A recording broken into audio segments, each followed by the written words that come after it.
माई देखने के माई लोग कहेला कि पति या पत्नी के रिश्ता 7 जन्म तक चलेला। तई हमनी के कौवा जन्म चलता। हमनी के कौवा जन्म चलता। हाँ तो तू ही बतावा ना कौवा जन्म चलता।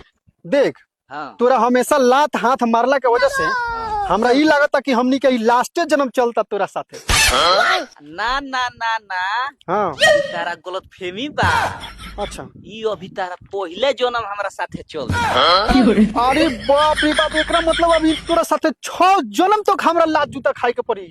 ओ 6 जन्म औरी तू हमरा साथे देख हम भगवान से ही निवेदन करब अच्छा कि हमरा को अगले जन्म में बिलार कुकुर बना दी लेकिन हेकरा साथे मानुष के जन्म के साथे हमरा के ब्याह मत बिलार कुकुर तरफ बने जन्म ले हो। बिलार कुकुर बन जाए अगले जन्म में लेकिन तोरा से शादी ना कर।